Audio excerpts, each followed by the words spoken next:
মানছে না। আর আমার নবীর আমলে নবীর দাওয়াত অনেকে মানে নাই, না মানে বরং নবীর আরো পাথর মারছে। এরপর আমার নবী এদেরকে বদদুয়া দেয় নাই, বলছে আল্লাহ তুমি হেদায়েত করো। এই জন্যই কোন নবী রাহমাতুল্লিল আলামিন হইতে পারছে না, আমার নবী হইল রহমাতাল লিল আলামিন। এই জন্য যুবক ভাইরা, আমার রাসূল বলছেন আমার আহলে বায়াত হলো নূহ নবীর কিস্তির মতন। ওই প্লাবনের সময় যারা নৌকার মধ্যে উঠছে তারা বেঁচে গেছে, যারা উঠে নাই গারিকা এরা ধ্বংস হয়ে গেছে। তো ঠিক এভাবে আমার উম্মতের মধ্যে নূহ নবীর উম্মতের উপরে আসছে নদীর তুফান, আর আমার উম্মতের মধ্যে আসবে ঈমান ধ্বংস করার তুফান। ওই সমস্ত ধ্বংসকারীদের কবল থেকে যদি ঈমানকে বাঁচাইতে চাও, তাইলে তোমাদের অন্তরে আহলে বায়াতের মহব্বত রাখতে হবে। যাদের অন্তরে আহলে বায়াতের মহব্বত থাকবে, ঈমান চোরেরা কোনোদিন তার ঈমান চুরি করতে পারবে না। দেখবেন আমাদের যারা সুন্নি, আমরা সব সময় পাঞ্জাতনের ভক্ত, আহলে বায়াতের ভক্ত। দেখবেন সুন্নিদের জবানে কারবালার ওয়াজ শুনে লক্ষ মানুষ চোখের পানি ফেলে কান্না করে, আর ঠিক ওই মুহূর্তে কিছু কিছু টিকটক মৌলবী ফতোয়া দেয় যে কারবালার ওয়াজ শুননা চোখের পানি ফেলায়া কান্নার নাম নাকি মুহররম না। একটা লোকের শুধুমাত্র ইমাম হুসাইনকে তারা মারে নাই, 6 মাসের বাচ্চাটারও তারা মেরে ফেলছে। এর মানে প্রমাণ হয়ে গেল ওরা আসলে মূলত শুধুমাত্র যে ক্ষমতা দখল করব এটাই উদ্দেশ্য ছিল না, ওদের উদ্দেশ্য ছিল নবীর বংশ শেষ করে ফেলতে হবে। যুগে যুগে এইরকম এই সমস্ত মির্জাফর আছে না নাই? এই টিকটক মৌলবীরা যখন টুকটাক কথা কইয়া সমাজের মানুষের ঈমান ধ্বংস করে, এদেরকে ঠিকঠাক করবার লাগে 1:30টার পরে তাহির হুজুর লক্ষ্মীপুরে আইছে।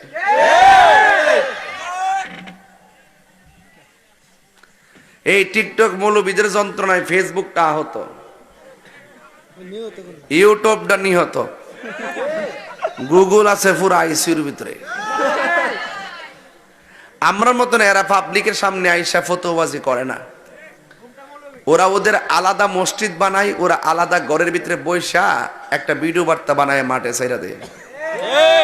এরা বালা করে জানে যদি আমরার মতন মাঠে আইসা এভাবে নবীর বিরুদ্ধে আর অলির বিরুদ্ধে কথা কয়, তাইলে পাবলিকের জুতার বাড়ি খাইয়া 32টা দাঁত পড়ব। অনেকে কইব যে হুজুরের ছোট ছোট ফুলাফানো তো ওয়াজের মধ্যে আসে, এবং অনেক যুবক ছেলেরাও আসে, অনেক মুরব্বীরও আসে, আসে কি আসে না? সর্বশ্রেণী মানুষের ভিতরে নবীর দরদ রাখার দরকার আছে না নাই? আখাযা বিয়াদি হাসানিন ওয়া হুসাইনিন, একদিন আমার নবী হাসান হুসাইনের হাতের মধ্যে ধরছে, সুবহানাল্লাহ। দইরা বলতেছে যারা আমারে ভালোবাসতে চাও, হাজাইনে এই দুইজনকে ভালোবাসো। দুইজনের নাম কি? হাসান হুসাইন। আমি বেশি লম্বা করব না, যতটুকু কথা বলবো একদম কারেক্ট। জিকির করেন,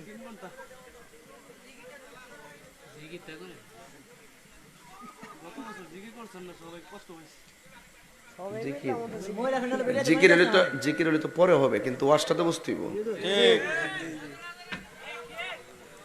ফজর আদান এটা অসুবিধা নাই, এটা অভ্যাস আছে। ফজর আর আসর জোহর নাই, দিন রাইতে 3টা টিপ মারি এমনই। 12 মাসে 11 মাস 28 দিন মাহফিল করছি তাই হুজুর। আবার প্রতিদিন 3টা কইরা, মাসে 80টা সর্বোচ্চ 90টা। এর লাগে তো জ্বলে, এর লাগে কি জ্বলে জ্বলে। তো মোটামুটি মাঠটা একটু গরম করতেছে আর কি, নাইলে উঙ্গা উঙ্গা তো ওয়াজ করেন যেত না, ঠিক না? আমি খাইছি না নাকি এই খবরটা লওয়ার দরকার না, ঠিক না? হ্যাঁ ঠিক আছে। আল্লাহু আকবার, জোরে গন। হ্যাঁ আমি দেখতাছি মাঝে মাঝে একটু নীরব হয়ে যায়, কত শ্রেণীর লোক কেন ঢুকছে। যাক, এটা কসবা না? আমার বাড়ি কই? বনবেড়া সদর। আমরা কসবা মন্ত্রী, সদর মন্ত্রী। কসবার মন্ত্রী হেডটিক মারা বাজরে কোনা গেলে গা, আমরা বনবেড়ার বেড়ায় দেয় দিছি। কথা কন ঠিক না বেটি? যাক, আমি যেই কথাটা বলছিলাম আর কি,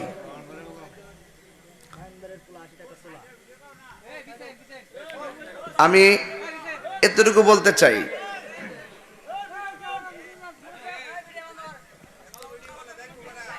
আমার যুবক ভাইরা, রাসূল করিম সাল্লাল্লাহু আলাইহি ওয়াসাল্লাম কোন দুইজনের হাতে ধরছে? দইরা বলতেছে, যারা আমারে ভালোবাসতে চাও এই দুইজনকে ভালোবাসো। ও আবাহুমা, এই দুইজনের বাপেরে ভালোবাসো। ইমাম হাসান হোসেনের আব্বার নাম কি? মৌলা আলী রাদিয়াল্লাহু তাআলা আনহু। ওয়া উম্মাহুমা, তাদের দুইজনের মাকে ভালোবাসো। দুইজনের মায়ের নাম কি? মা ফাতেমা। ইনি কি লক্ষ্মীপুর ফাতেমার মতো? ইনি হলো খাতুনে জান্নাত মা ফাতেমা, যিনি কোটি কোটি নারী সমাজের সর্দারিনী। কথা বলেন ঠিক কিনা?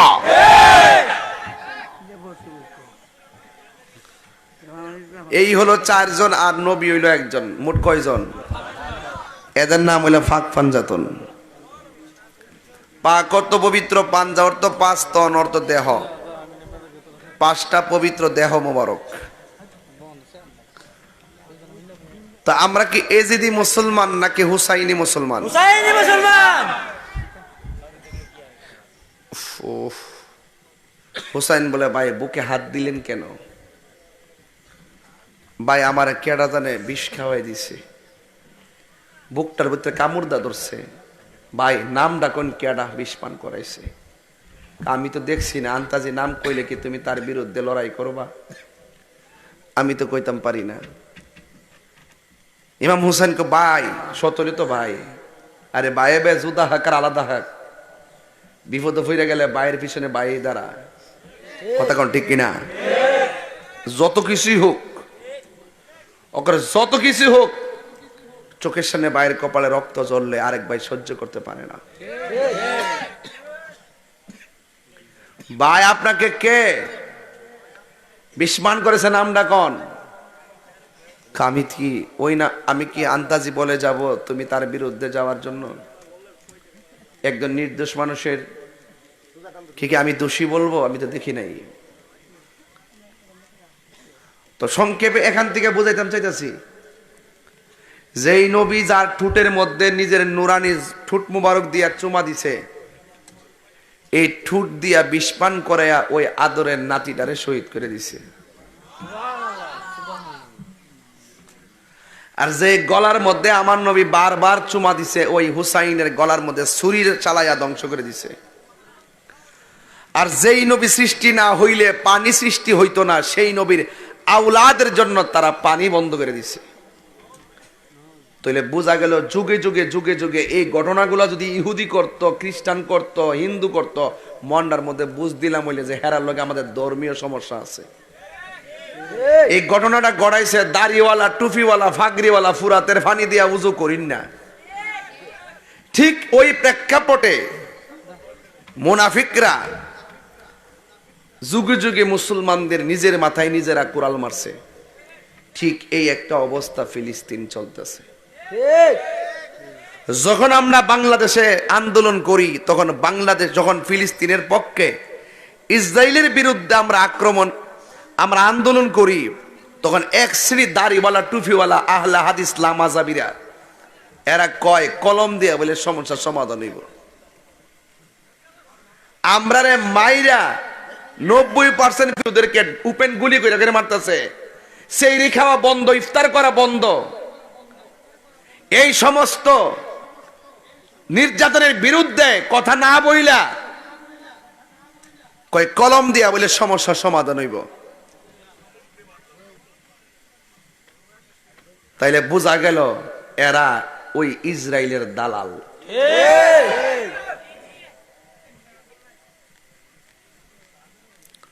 শুধুমাত্র তাই নয়, যখন ইরান গত পরশুদিনের আগের দিন বৃষ্টির মতন ইসরায়েলের বোমা মারতেছিল, তখন মুসলমানদের মধ্যে কিছু বড় বড় রাষ্ট্র ইসরায়েলের সাথে গোপনে আঘাত করে। যুগে যুগে ইতিহাস প্রমাণ করেছে আমরা নিজের মাথায় নিজে কোরআন মারছি। এই বাংলাদেশের ভিতরে এইরকম চিত্র আছে।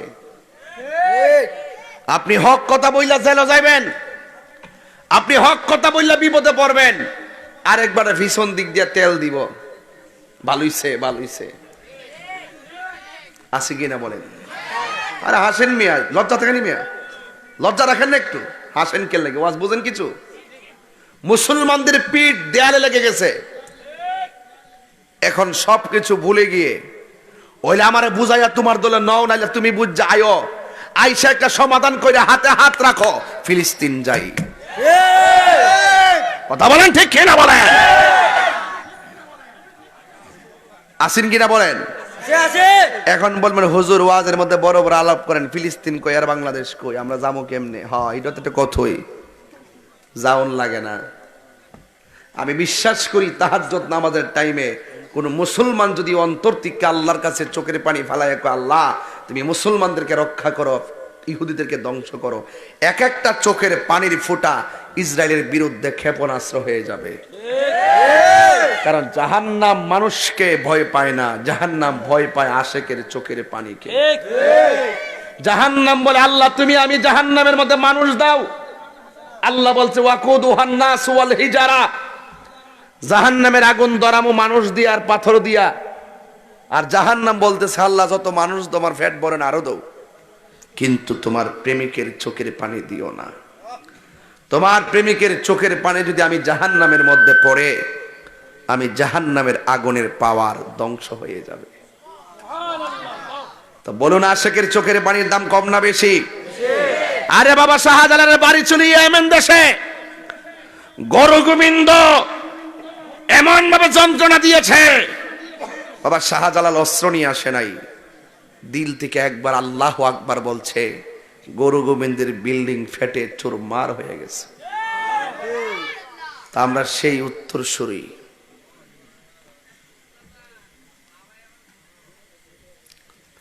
এই জন্য যতদিন বেঁচে থাকবেন ইমানটারে তাজা রাখবেন। ইমাম হুসাইনকে ভাই কেডা মারছে? ও ভাই কোহে একবার শুনি,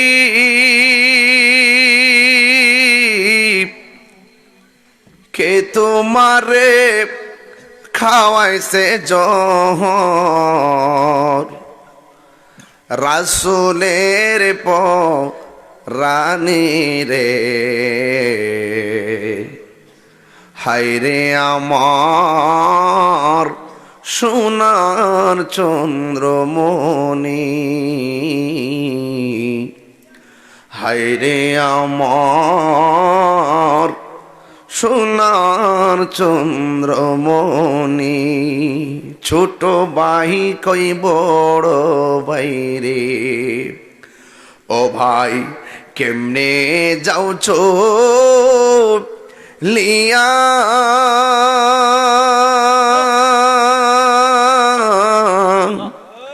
আজকে থেকে কান্দি আমি, বাইহারা ইয়ারে, হায়রে আমার সোনার চন্দ্রমণি। আল্লাহ বলে ও জিবরাইল, ও জিবরাইল যাও না রে লিয়া,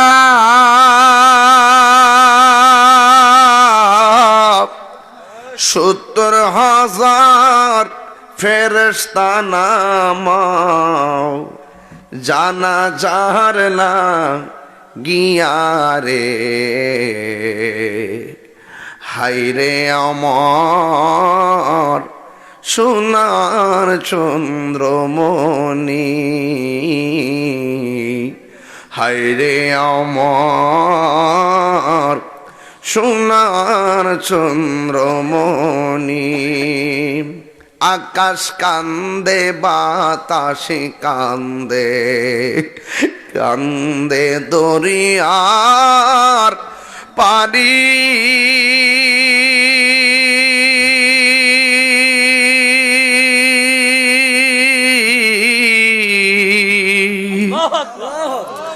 দুই পুত্র রায়া কান্দে, ফাতেমা জননী রে, হায়রে আমার সোনার চন্দ্রমণি, হায়রে আমার সোনার চন্দ্রমণি। ও বন্ধু, ছোট ভাই কয় বড় ভাই রে, ভাই রে তোমার নাভি থেকে মাথার তালু পর্যন্ত যে অংশটা ডাইরেক্ট আমার নানার মতো, নানারে স্মরণ করব। ও ভাই তুমি আমার ছেড়ে চলে যাইতেছো। এমন ভাবে ইমাম হুসাইনের সামনে ভাই দুনিয়া থেকে বিদায় হইয়া গেল। ভাই বড় দন রক্তের বাঁধন। এ যুবক ভাইয়া ভাই কোনদিন ফাটল সৃষ্টি করো না। আরে বড় ভাই যদি হয়ে থাকো একটু ধৈর্যের সেতু বন্ধন হয়ে যান। বড় ভাইটা যদি নিশানাটা লড়াইয়া ফেলে ছোট ভাইগুলো বিভ্রান্ত হয়ে যায়। বাবা দুনিয়ার থেকে চলে গেলে ভাইটা ওই জায়গায় ছায়া হয়ে কাজ করে, কথা কোন ঠিক না? মা দুনিয়ার থেকে চলে গেলে বড় ভাইয়ের বউটা ছায়ার মতো কাজ করে। এই জন্য যুবক ভাইয়েরা আমার, ভাইয়ের সামনে ভাই চলে গেছে, ভাই চোখের পানি ফালাইয়া কান্দে। পৃথিবীর মানুষ এমন ভাবে নবীর আওলাদদেরকে শেষ করে দেওয়ার জন্য ষড়যন্ত্রের ছক এঁকেছে। ইমাম হুসাইন রাদিয়াল্লাহু তাআলা আনহু একা হয়ে গেল। নাই নাই মাওলা আলী রাদিয়াল্লাহু তাআলা আনহু দুনিয়াতে নাই। খাতুনে জান্নাত মা ফাতেমা জোহরা রাদিয়াল্লাহু তাআলা আনহা দুনিয়াতে নাই। ইমাম হাসান চলে গেছে। ইমাম হুসাইন রাদিয়াল্লাহু তাআলা আনহু তিনি দাওয়াত পেয়েছেন ওই কুফা নগরীতে যাবে। কিন্তু ইমাম হুসাইন রাদিয়াল্লাহু তাআলা আনহু যাওয়ার আগে মুরব্বীদেরকে নিয়ে পরামর্শ করে ডাক দিয়ে বলে, মুরব্বীরা, কুফা নগরী থেকে আমার কাছে চিঠি এসেছে। আপনারা মুরব্বীরা কি বলেন? মুরব্বীরা বলে, ও হুসাইন, আপনি যাবেন না। আমরা অতীত থেকে দেখেছি এদের মুখের ব্যবহার অনেক সুন্দর, তলোয়ারের ব্যবহার ভালো না। যাদের মুখের ভাষা সুন্দর, অন্তর ভালো না, এদেরকে কি বলে? আরো জোরে কোন কি বলে? এই মুনাফিক আমাদের সমাজে আছে না নাই? সবচাইতে ঘর ধ্বংস করে, বংশ ধ্বংস করে, সমাজ ধ্বংস করে, বাজার ধ্বংস করে একমাত্র মুনাফিক। কথা বলতে এই সমাজের ম্যাক্সিমাম মুনাফিক দেখবেন আপনার সামনে আপনার কথা, আরেক জায়গায় গেলে আপনার বিরুদ্ধে কথা। আছে না নাই বলেন? এরপর ইমাম হুসাইন বলেন, ঠিক আছে আমি যাব না, তবে যাওয়ার আগে একটা প্রতিনিধি পাঠাই। ইমাম মুসলিম রাদিয়াল্লাহু তাআলা আনহুকে ঠিক করা হলো। ইমাম মুসলিম রাদিয়াল্লাহু তাআলা আনহু এই দেশের অবস্থা বুঝতে যাবেন। ওনার দুইটা সন্তান, একজনের নাম মুহাম্মদ, আরেকজনের নাম ইব্রাহিম। বাপেরে ডাক দিয়ে বলে, আব্বা আপনি একলা যাবেন কেন? আমরাও যাব। এই দুইটা সন্তান নিয়ে গেছে। ইমাম মুসলিম চলে গেছে। ইমাম হুসাইন কই, তুমি যদি দেখো এই দেশের অবস্থাটা ভালো, তাইলে আমি রওনা দিব। এই প্রতিনিধি বানাইয়া ওই কুফাতে পাঠাইছে। কিন্তু ইমাম মুসলিম যাওয়ার পরে ওই দেশের মানুষগুলো ইমাম মুসলিমের সঙ্গে এমন ব্যবহার করছে, একজন নয়, দুইজন নয়, হাজার হাজার মানুষ ইমাম মুসলিমের হাতেই মুরিদ হয়ে গেছে। ইমাম মুসলিম রাদিয়াল্লাহু তাআলা আনহু মনে করেন, আমি হইলাম প্রতিনিধি, আমার সঙ্গে যদি তারা এত ভালো ব্যবহার করে, ইমাম হুসাইন রে পাইলে তো তারা কলিজাটা দিয়া দিবে। নামাজ পড়ার সময় যেই মসজিদে এক কাতার হতো না, ইমাম মুসলিমের ইমামতিতে ভিতর ভরে গেছে, বারান্দা ভরে গেছে, মাঠে মানুষ চলে গেছে। ইমাম মুসলিম রাদিয়াল্লাহু তাআলা আনহু তো অনেক খুশি হইয়া রাতের বেলা চিঠি লিখছে। এই চিঠিটা ইমাম হুসাইন রাদিয়াল্লাহু তাআলা আনহুর কাছে পাঠিয়ে দিছে। ওই চিঠির ভাষাটা এমন ছিল, ইয়া হুসাইন তালহানা, এ হুসাইন আপনি আসুন, আমারে পাইয়াই হাজার হাজার মানুষ আমার কাছে মুরিদ হয়ে গেছে, আপনারে পাইলে সবাই আপনার কাছে মুরিদ হইয়া যাবে। যেই মাত্র চিঠিটা পাঠাইয়া দিছে, ওই প্রদেশের মধ্যে একজন গভর্নর ছিল, যার নাম ছিল ইবনে জিয়াদ। ইবনে জিয়াদ ঘোষণা করলো, নবীর আওলাদের পক্ষ থেকে প্রতিনিধি আসার পরে কারা কারা হাতের মধ্যে মুরিদ হইছস নাম দে। কে কে মুরিদ হইছস তাড়াতাড়ি কপ। রাতের অন্ধকারের ভিতরে ইমাম মুসলিমের কাছের মুরিদগুলো বায়াতকে যদি প্রত্যাখ্যান না করে, আমি ইবনে জিয়াদের তলোয়ার থেকে তারা বাঁচতে পারবে না। এই যখন ঘোষণা করে দিছে, তখন ওই মুহূর্তে ইমাম মুসলিম তো টের পান নাই। এই টের পাইছে মসজিদের মধ্যে যাইয়া, যেই মসজিদের ভিতরে মুসল্লি, ভিতরে জায়গা নাই, বাহিরে জায়গা নাই। ইমাম মুসলিম বলে, আমি ইমামতি করতে গেলাম, যাইয়া দেখি বারান্দার মুসল্লির খবর নাই। জোহরের টাইমে দেখি ভিতরের মুসল্লির খবর নাই। রাতের বেলা ঘুমায়া চিন্তা করে, মুরব্বীরা যে কইছিল এদের মুখের ব্যবহার অনেক সুন্দর, তলোয়ারের ব্যবহার ভালো না, মনে হয় যেন এরা আমাদের সঙ্গে মুনাফিকি করতেছে। রাতের বেলা যখন মুসল্লি নাই, ওই দিক দিয়ে দুইজন ঘাতক ইমাম মুসলিমের ঘরের দরজার মধ্যে তলোয়ার নিয়ে দাঁড়ায় রইছে। ইমাম মুসলিম মনে মনে ভাবলেন, আমি সকালবেলা উঠে যেইভাবে হোক হুসাইনকে না করব দেশে আসার জন্য, যেই মাত্র এই চিন্তা কইরা ফজরের টাইমে মসজিদে না যাইয়া তিনি ইমাম হুসাইনের কাছে খবর পাঠানো ব্যস্ত হয়ে গেল। ওই মুহূর্তে ইমাম মুসলিমের গলার মধ্যে দুইটা ছুরি ধরলো। কোথায় যাও? কয়, আমাকে তোমরা গলার ভিতরে ছুরি ধরলা কেন? তোমরা না গত রাত্রে আমার পিছনে মুক্তাদি ছিলাম, মুসল্লি ছিলাম। কয়, বেশি কথা বলবো না, বেশি কথা বললে কল্লা আলাদা ফেলে দিব। আমরা এসেছি তোমার কল্লা নেওয়ার জন্য। ইমাম মুসলিম ডাক দিয়া কয়, আমি আগেই টের পেয়েছি তোমরা মুনাফিক, কিন্তু তোমরা আমাকে মারো, কোনো অসুবিধা নাই। শুধু হুসাইনকে চিঠি দিয়া বলবো, চিঠিটা যেন পেয়ে তিনি না আসেন, আমি একটা প্রতিনিধি পাঠাবো, আমাকে সেই সুযোগটা দিয়ে দাও। আর না হয় আমি যাইয়া বলবো, হুসাইন আপনি যায়েন না, কিন্তু আমি ওয়াদা করছি তাদের কাছে যাব, আমি যাইতেছি। এবার ওরা বলছে, না না তুমি গেলে আর আসবে না। আমরা নবীর আওলাদ, ওয়াদা করলে ওয়াদা ভঙ্গ করি না। এরপরও তারা মানে না। ইমাম মুসলিম যখন দেখলেন তাকে জবাই কইরা ফালাইবে, তখন তিনি বললেন, তোমরা একটা কাজ করো, আমার যদি মেরে ফেলোই তাইলে আমাকে একটু সময় দাও, আমি 2 রাকাত নামাজ পড়ব। ইমাম মুসলিম তলোয়ার কান্দে লইয়া তিনি নামাজ পড়েছেন। আপনারা লক্ষ্মীপুরের মানুষ বলেন, ওই নামাজের দরকার আছে না নাই? হাসরের ময়দানে প্রথম হিসাব হবে নামাজের হিসাব। একটা কদম সামনে না দিয়া ইমাম মুসলিম তলোয়ারের সামনে 2 রাকাত নামাজ পড়লো কেন? এই জন্য পড়েছে, ইমাম মুসলিম বুঝাইয়া গেছে এদের নামাজ আর আমার নামাজ এক নামাজ না। কথা কোন ঠিক কিনা? যেই মাত্র নামাজের সাজদার মধ্যে গিয়ে নামাজটা শেষ করে 2টা হাত বাড়াইছে, ওই মুহূর্তে ইমাম মুসলিমের কল্লাটা তারা ফেলে দিয়েছে। আর ওই দিকটা ইমাম হুসাইন চিঠি পাইয়া দলবল নিয়ে আসতেছে। আর এই দিকটা 2টা সন্তান ফজর নামাজের পর সূর্য ওঠার পরে যেই বাসায় ছিলেন সেই বাসার মালিকরে বলতেছে, ও সাহিবুল বাইত, ও ঘরের মালিক, আব্বা তো প্রতিদিন রৌদ্র ওঠার পরে আমাদের খোঁজ খবর নিতেন। আমার আব্বা আজকে কোথায়? আমার আব্বা দিয়ে আজকে আসতেছে না। ওরা ডাক দিয়ে বলে, এ মুহাম্মদ ইব্রাহিম, তোমার আব্বারে ওরা মেরে ফেলেছে।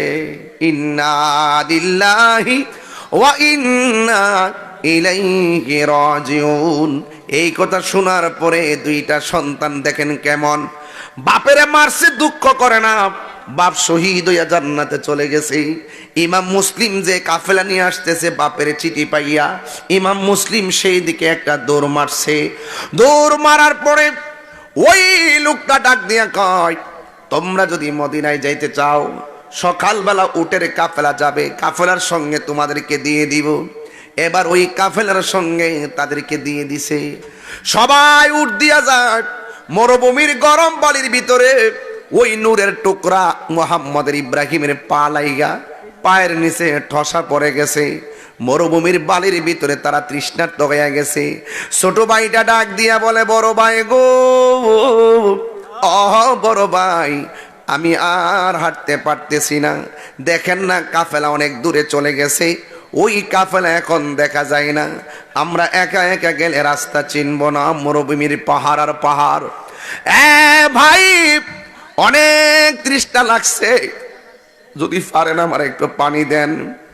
এবার ইমাম ওই মুহাম্মদ ইব্রাহিম দুইজন দেখতেছেন, একটা মহিলা কূপের ভিতর থেকে পানি চলতেছে, মহিলা মাথাটা নিচে ঢুকাইয়া বালতি দিয়া পানি তুলতেছে, আর মহিলা পানির নিচে তাকাইয়া দেখতেছে, পানির নিচে দুইটা নূরের টুকরা দেখা যায়। আবার মাথাটা তুললা দেখে আসলে পানির নিচে নূরের পুতুল নয়, ওই কূপের পাড়ের ভিতরে চাঁদের মতন, পূর্ণিমার চাঁদের মতন ফুটফুটে দুইটা বাচ্চা দেখা যায়। নারায়ে তাকবীর, নারায়ে রিসালাত, পীর মুফতি গিয়াসউদ্দিন তাইরি সাহেব। হায়রে ও লক্ষ্মীপুরের বন্ধু,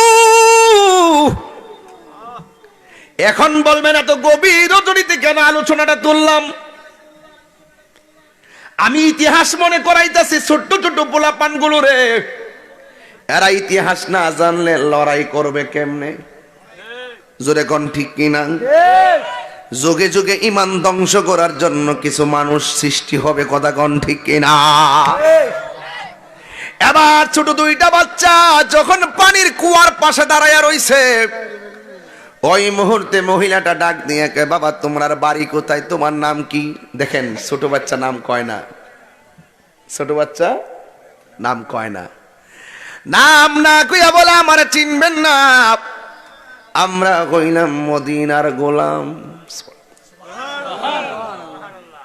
ইচ্ছে জাগে আমাদের যেতে মদিনা, ইচ্ছে জাগে চুমু খেতে সোনালি রওজায়, ইচ্ছে জাগে চুমু খেতে সোনালি রওজায়।